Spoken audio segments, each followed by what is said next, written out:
प्रतिनिधिसभाको बैठकमा आज सांसदहरूले उठाएको प्रश्नको जवाब मन्त्रीहरूले दिने। नक्कली डाक्टरको अपराध यात्रा सँगै विष खुवाएर 2 प्रेमिकाको विवश रूपमा हत्या। सांसदहरूले उठाएको प्रश्नमा कसले दिँदैछन् जवाब, यसबारेमा सम्पूर्ण जानकारी। काङ्ग्रेस अब छिया भइसक्यो, अब नयाँ पुनर्जीवित दिनुपर्छ, शशाङ्क कोइरालाको भनाई। संविधानको रक्षा गर्न जिम्मेवारी पत्रकारको काँधमा छ, नेता कोइराला। गठबन्धनका कारण काङ्ग्रेस छिया भएको शशाङ्क कोइरालाको भनाई। धरान उपमहानगरपालिकाका मेयर हर्क साम्पाङलाई काठमाडौँ महानगरपालिकाका मेयर बालेन्द्र शाहले भने, तपाईको सुखमा सबै होलान् तर म दुःखमा छु।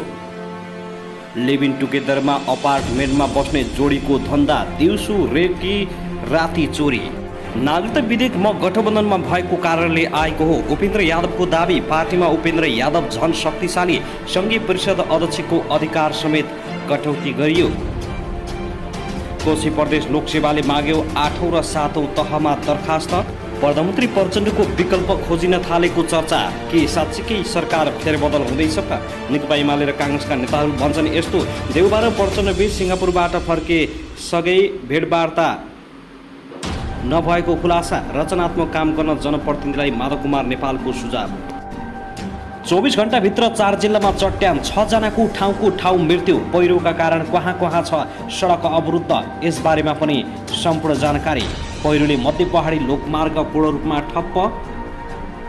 12 वर्षीय बालिका बलात्कार गर्ने 47 वर्षीय पुरुष प्रहरीको नियन्त्रणमा। उपराष्ट्रपति कार्यालयको खर्च कटौती पेश गर्न प्रतिनिधिसभाको आजको बैठकमा प्रस्ताव। राष्ट्रपति र उपराष्ट्रपतिलाई सल्लाहकार चाहिँदैन, सांसद रघुजी पन्त। पैसा खाएर स्टे अर्डर जारी गर्ने न्यायाधीश फटा हुन्, मन्त्री राज भण्डारीको गुनासो। बालनको पहिलो प्राथमिकतामा शिक्षा, कुन कार्यक्रमका लागि कति छुट्याइयो बजेट? काठमाडौँ महानगरपालिकाले छुट्याएको बजेट देखेर सङ्घीय सरकारमा विस्फोट।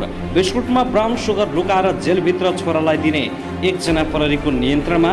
जुम्लाका एक युवाको शव मलेसियामा अलपत्र। जलहरीबारे छानबिन गर्न बसुपत पुग्यो अख्तियार टोली। युवालाई रोजगार दिन काठमाडौँ महानगरपालिकाको श्रम ब्याङ्कको योजना। 803 जना जनशक्ति भर्ती गर्दै काठमाडौँ महानगर 500 जना नगर प्रहरीको दरबन्दी रहने। नेकपा विभाजनको विश्लेषण गर्न केपी शर्मा ओलीको माग। पूर्व नगर प्रमुख विष्टमाथि अख्तियारमा मुद्दा दायर। शान्ति सुरक्षाको भरपर्दो वातावरण बनाउन सरकार क्रियाशील रहेको गृहमन्त्री नारायण काजी श्रेष्ठको भनाई। काठमाडौँ भित्रै मोर्चा कसेपछि प्रचण्ड सरकार धरापमा। काङ्ग्रेसले थाल्यो एमालेसँग संवाद। देउबा र प्रचण्डको भेट पातलिँदै असन्तुष्ट भएकै हुन् त देउबा, यसबारेमा पनि सम्पूर्ण जानकारी आजकै समाचारमा। अब हेर्नुहोस् पुरा समाचार। दर्शक नमस्कार, युट्युब च्यानल नेपाली खबर मिडियामा तपाईहरूलाई हार्दिक स्वागत छ। यदि हाम्रो च्यानललाई अहिलेसम्म सब्सक्राइब गर्नुभएको छैन भने सब्सक्राइब गरी नजिक रहेको बेल आइकन दबाई हामीसँग जोडिनुहोला। दर्शकवृन्द सुझाव है, आज पनि हामी तपाईँहरूमा देशभरका विभिन्न समसामयिक राजनीतिक घटनाक्रम, विभिन्न ठाउँका अपडेटहरूका साथ उपस्थित भएका छौँ। यो भिडियोलाई अन्तिमसम्म हेर्नुहोला, साथै कहाँदेखि हेर्दै हुनुहुन्छ, के भन्न चाहनुहुन्छ, तपाईँको मनमा लागेको प्रतिक्रिया कमेन्ट बक्समा छोड्न नभुल्नुहोला। दर्शकवृन्द के तपाईँ हाम्रो च्यानलमा नियमित श्रोता हुनुहुन्छ? यदि नियमित हुनुहुन्छ भने तल कमेन्ट बक्समा नियमित अथवा रेगुलर लेख्नुहोस्। नयाँ हुनुहुन्छ भने सब्सक्राइब गरी जोडिनुहोस्, ताकि नयाँ अपडेटका साथ हामी तपाईँहरूमा दैनिक रूपमा उपस्थित हुने गर्दछौँ। हाम्रा समाचारहरू तपाईँहरूलाई के कस्तो लागिरहेका छन्, सल्लाह सुझाव प्रतिक्रिया छोड्न नभुल्नुहोला। दर्शकवृन्द आउनुहोस् आजको पहिलो खबरतर्फ लागौँ। जनता समाजवादी पार्टी नेपालका अध्यक्ष उपेन्द्र यादवले जसपा नभएको भए नागरिकताको समस्या नेपालमा कहिले पनि समाधान नहुने दावी गरेका छन्। हिजो आइतबार पार्टीको विधान अधिवेशनको उद्घाटन समारोहलाई सम्बोधन गर्दै अध्यक्ष उपेन्द्र यादवले जनता समाजवादी पार्टी नभएको भए नागरिकता समस्या कहिले पनि हल नहुने दावी गरेका हुन्। उनले जसपा नभएको भए देशमा संघीयता नआउने दावी समेत गरे। उनले वर्तमान सरकारले आफ्नो समयसम्म काम गर्न पाउनुपर्ने पक्षमा आफूहरू रहेको स्पष्ट पारेका छन्। उनले वर्तमान सत्तारूढ गठबन्धन कायम राख्नुपर्ने सुझाव दिए। हामी चाहन्छौँ यो सरकार निरन्तर आफ्नो समयसम्म रहोस् र यो गठबन्धन अगाडि बढोस्। परिवर्तनको नेतृत्व सरकारले गर्नुपर्छ। सबैभन्दा पछि परेका कर्णाली प्रदेश, मध्य प्रदेशका जनतालाई बढी निरुत्साहित बनाएको छ। यसलाई सच्याउँ, सुधारौँ भन्दैछौँ हामी। अहिले जसपा नभएको भए नागरिकता समस्या नेपालमा कहिले पनि हल हुने थिएन। जसपा नभए नेपालमा संघीयता कहिले पनि आउने थिएन। जसपा नभएको भए धर्मनिरपेक्षता, समावेशिता जस्ता कल्पनाका कुरा हुने थिएनन्। अध्यक्ष यादवले देशको शासकीय स्वरूप परिवर्तन गर्न संविधान संशोधन गर्नुपर्ने सुझाव दिएका छन्। उनले निर्वाचन प्रणाली पनि खर्चिलो भएको भन्दै यसको पनि परिवर्तन गर्नुपर्ने बताए। उनले प्रत्यक्ष निर्वाचित कार्यकारी राष्ट्रपति र समानुपातिक संसदको व्यवस्था गर्नुपर्नेमा जोड दिएका छन्। उनले भने संघीयतालाई संविधान संशोधन गरेर प्रदेशका संरचनाहरूलाई सच्याउनु पर्दछ। प्रदेशहरूलाई अधिकार सम्पन्न बनाउने र साँच्चैको संघीयताको प्रत्याभूति जनतालाई दिलाउनका लागि संविधान संशोधन बाहेक अर्को बाटो छैन।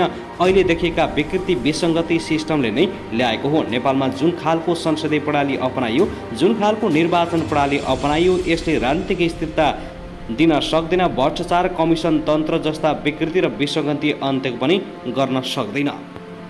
दर्शक त्यसैगरी आउनुहोस् अब अर्को खबरतर्फ लागौँ। जिम्लाको हिमा गाउँपालिका एक देवार गाउँ घर भएका अन्दाजी 32 वर्षीय युवाको शव मलेसियामा अलपत्र परेको छ। आर्थिक जोहो गर्न मलेसिया गएका रातो दमाईका छोरा मैलाल परिवार दमाईको शव मलेसियामा अलपत्र परेको हो। 2070 सालमा साउन 19 गते उनी वैदेशिक रोजगारीका क्रममा नेपालबाट मलेसिया उडेका थिए। दोवार गाउँ घर भएका परिवारको असार 8 गते निधन भएको थियो। उनको मृत्युबारे 9 गते मात्रै थाहा भएको मलेसियामा बस्दै आएका उनकै गाउँले मृगेन्द्र कुमार शाहीले जानकारी दिएका छन्। शाहीका अनुसार उनी दिनका सुरक्षा गार्डको रूपमा रहेकाले ड्युटीमा गएका थिए। राति कोठाभित्र उनको मृत्यु भएको रहेछ। उनले भने भोलिपल्ट मात्रै थाहा भएको हो। शाहीका अनुसार मृतकको शव अहिले मलेसियाको क्वालालम्पुर स्थित अस्पतालमा रहेको छ। उनको मृत्यु भएको 3 दिन भइसकेको छ। उनको शव नेपाल ल्याउने बारे कुनै निकायले पहल गरेको देखिएको छैन। दर्शक त्यसैगरी आउनुहोस् अब अर्को खबरतर्फ लागौँ। एकीकृत समाजवादीका अध्यक्ष एवं पूर्व प्रधानमन्त्री माधव कुमार नेपालले समाजवादी मोर्चा गठनबाट नेपाली काङ्ग्रेसका सभापति शेरबहादुर देउबा खुसी भएको दावी गरेका छन्। काङ्ग्रेस सभापति देउबाजी मोर्चा गठनले दुखी हुनुभयो भनेर गरिएको प्रचारमा अलिकति पनि सत्यता छैन। अध्यक्ष नेपालले भने मलाई काङ्ग्रेस सभापति देउबाजीले भेटेर समाजवादी मोर्चा गठन गरेको सुनेर म अत्यन्त खुसी भएँ भनेर प्रतिक्रिया दिनुभएको छ।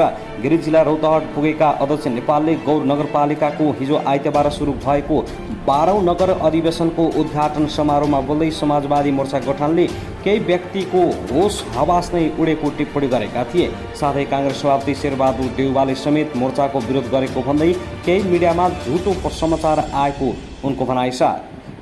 साथै काङ्ग्रेस सभापति देउबाले समेत मोर्चाको विरोध गरेको भन्दै केही मिडियामा झुटो समाचार आएपछि उनी आक्रोशित हुँदै भने बाहिर मिडियामा झुटो प्रचार गरियो। सिङ्गापुर पुगेर देउबाले मोर्चा गठनको विरोध गरे भनेर प्रचार गरियो।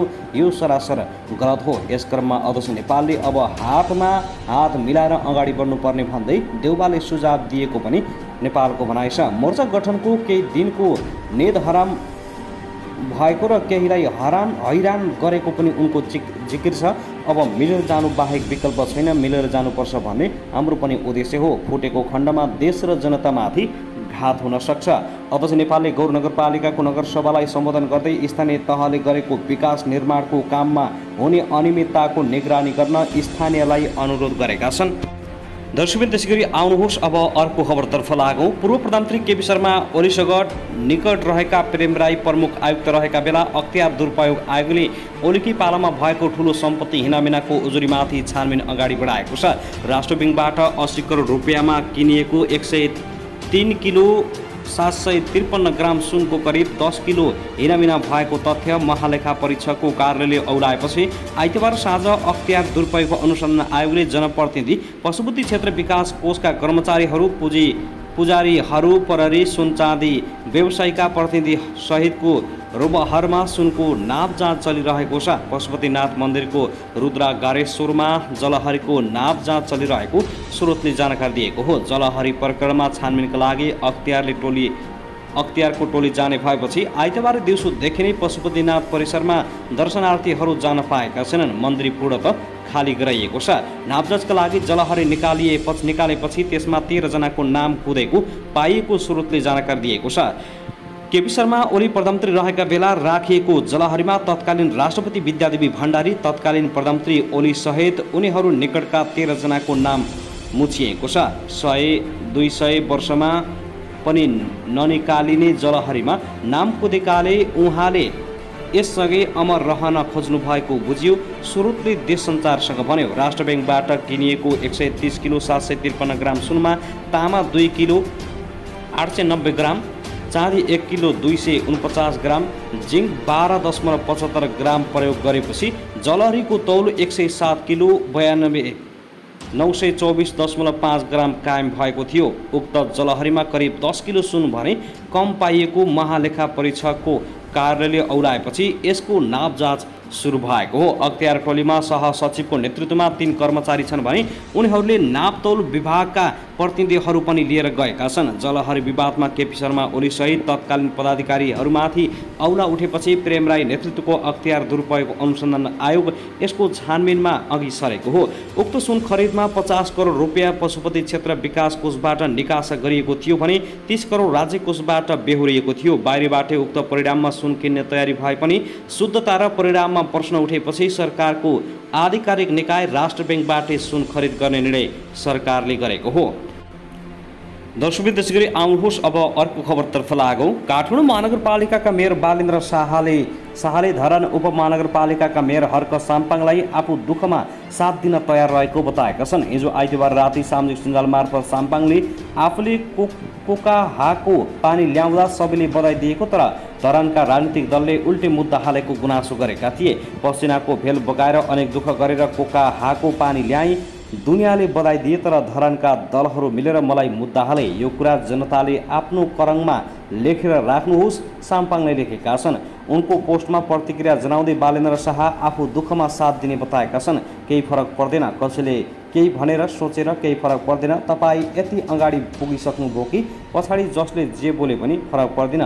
सुखमा सबै साथ होलान्, दुःखमा हामी छौँ, म छु, सधैँ हुनेछु, बालेन्द्र शाहले भनेका छन्।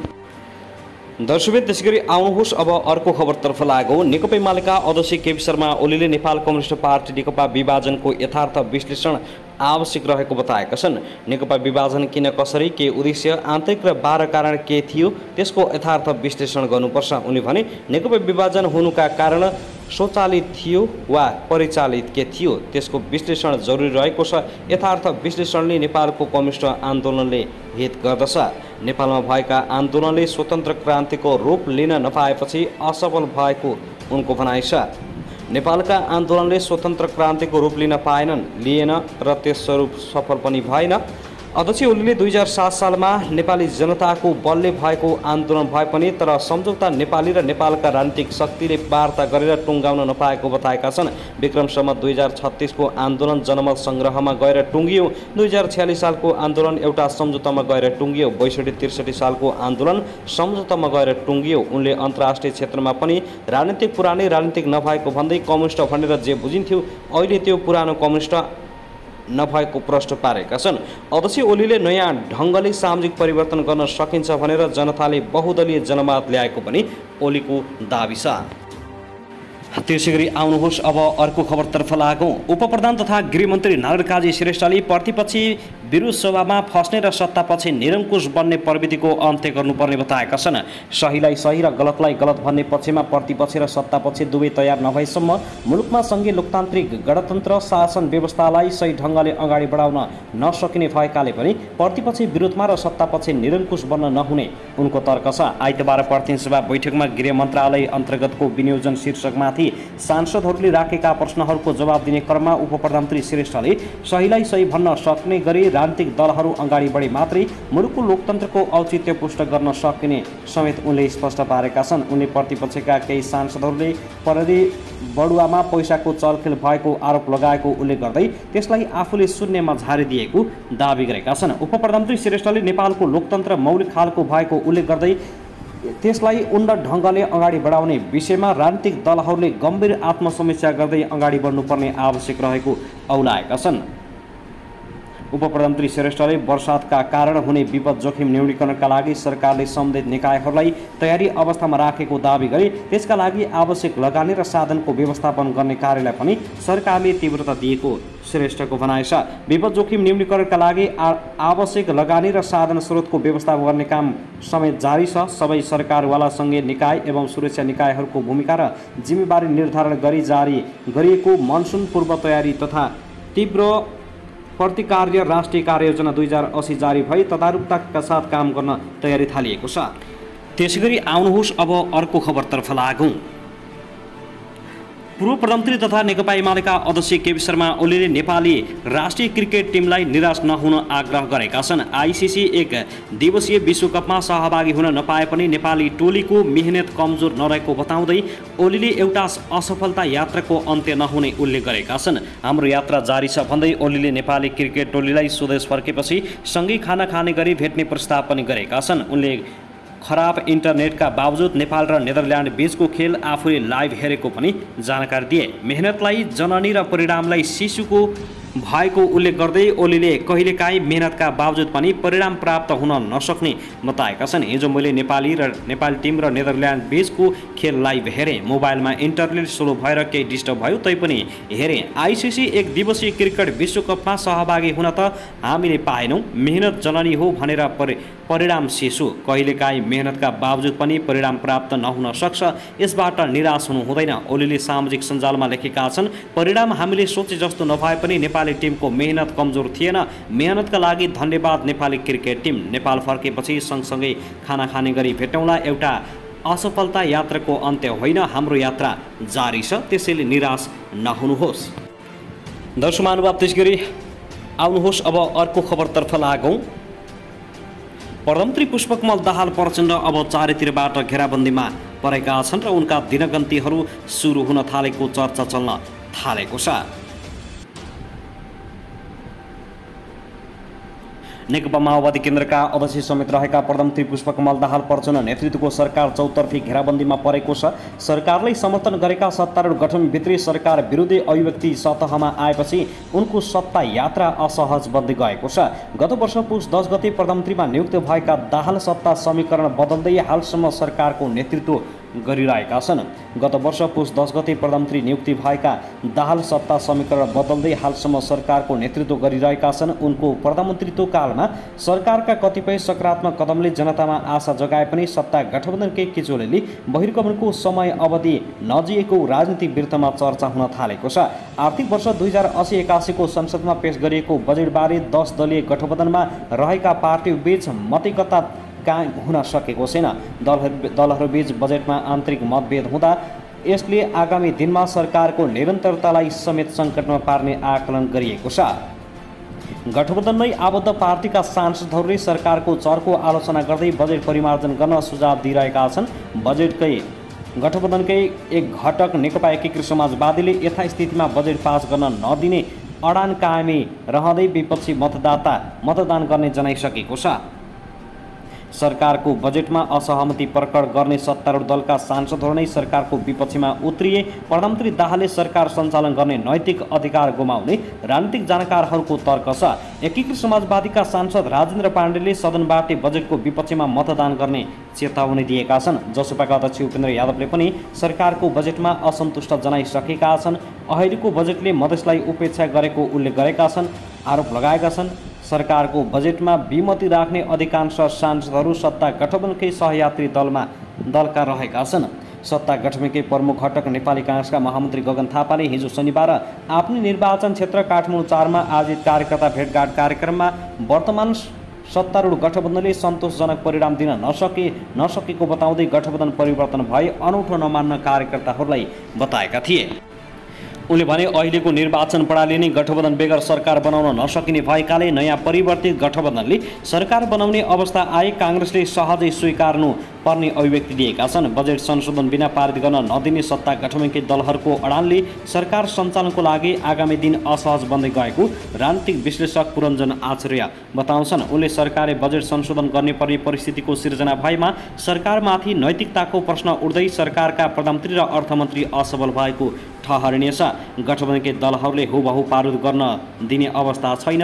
बजेट संशोधन गर्ने सहमति भइसकेको छ। अब बजेट संशोधन गर्दा सरकारको नीति तथा कार्यक्रम नै असफल हुने हुँदा सरकारको असक्षमता प्रकट भएपछि सरकार सञ्चालनका लागि नैतिक अधिकार रहन्न। सरकारको नीति तथा कार्यक्रम मार्फत सरकारको असक्षमता प्रकट भएपछि नैतिक अधिकार गुमाउने बताउँदै उनले अगाडि थपे सरकारको असफलता नीति तथा कार्यक्रम बजेटले दर्शाउनेछ।